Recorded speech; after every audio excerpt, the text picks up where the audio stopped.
Hi అండి, welcome back to Nagamani YouTube channel. ఈరోజు recipe ఏంటంటే తాటిపండ్ల రొట్టె అండి.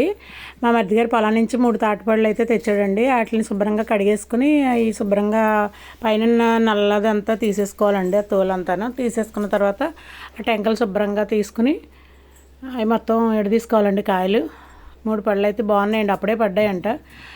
అయితే అది శుభ్రంగా పేస్ట్ తీసుకోవాలండి. మన ఇది ఉంటుంది కదండి, పకోడీలు అయితే దేవుకునేది. ఇది వరకు అయితే చిల్లుల దాంతో తీసేదాన్ని. దీంతో కూడా చాలా బాగా వస్తుందండి పేస్ట్ అయితే. చిల్లు ఉంటుంది కదా మనం పకోడీలు అయితే దేవుకునేది, దాంతో తీస్తే చాలా బాగా వస్తుందండి. చాలా ఈజీగా కూడా వచ్చిందండి పేస్ట్ అయితేని. ఒక 3 కాయలు అయితే పేస్ట్ తీసానండి.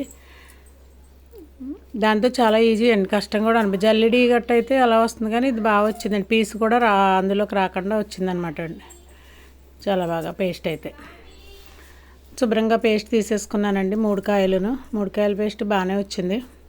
కాయల పేస్ట్ అయితే బాగానే వచ్చిందండి.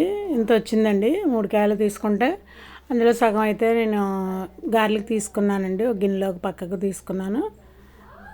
గార్లిక్ చేద్దాం, అవి కూడా సగం మొత్తం అంతా రొట్టె ఎందుకనేసి గార్లిక్కి తీసుకున్నానండి. సగం పేస్ట్ అయితేనే ఉన్న సగంలో వర్నోక్ తీసుకోవాలండి. వర్నోక ఇడ్లీ రవ్వనే వేసుకోవచ్చు, కానీ నేను వర్నోక వేద్దామని వర్నోక తీసుకున్నానండి. ఇదైతే కొలత ఏం పెట్టుకోలేదు నేను, మామూలు జాయింపుగానే ఇంకొక గిన్నెలోకి అయితే తీసేసుకున్నానండి. ఇది పేస్ట్ అంతాను తీసుకుని అప్పుడు ఒక 1/2 కేజీ వర్నోక తీసుకున్నానండి. 1/2 కేజీ నూక తీసుకున్నాను. 1/2 కేజీ నూక అయితే తీసుకున్నానండి. 1/2 కేజీ నూక కలుపుకొని అందులో బెల్లం పొడి వేసుకున్నానండి. బెల్లం ఒక 1/2 కేజీ తీసుకున్నాను. ఆ బెల్లం సన్నగా కోరేసుకునండి బాగాను. అది కరిగేలా కలుపుకోవాలండి. కలిపేసుకుని పక్కన పెట్టేసుకుని ఒక అరగంట సేపు శుభ్రంగా మొత్తం ముక్కలన్నీ కరిగేలాగా కలిపేసుకోవాలండి. కలుపుకున్న తర్వాత ఒక 1/2 అవర్, ఒక గంట సేపు అయితే నానాలండి. అది నానితే బాగుంటుంది అనమాట.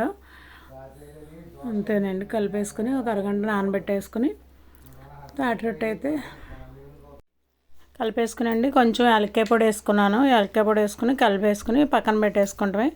అయితే పచ్చి కొబ్బరి వేసుకోవాలండి. కొంచెం పచ్చి కొబ్బరి తురుము ఇందాక వేయలేదు, ఇప్పుడు వేసుకున్నాను. అదే పచ్చి కొబ్బరి తురుము వేసుకుని కలుపుకునండి. ఒకసారి స్వీట్ అది సరిపోయిందో లేదో చూసుకొని ఇంకా మూకుడు పెట్టుకుని తాటి రొట్టె అయితే వేసేసుకుంటున్నానండి.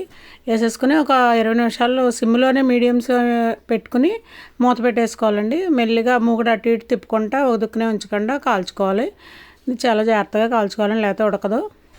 అంతేనండి. తాటి రొట్టె రెసిపీ అయితే ఇదే. ఇలా చేసుకుంటే బాగానే వస్తుందండి తాటి రొట్టె. చేత్తో అలా సమానంగా చేసుకుని పెట్టుకోవాలండి. కొంచెం ఆయిల్, కొంచెం నెయ్యి వేసుకున్నానండి నేను.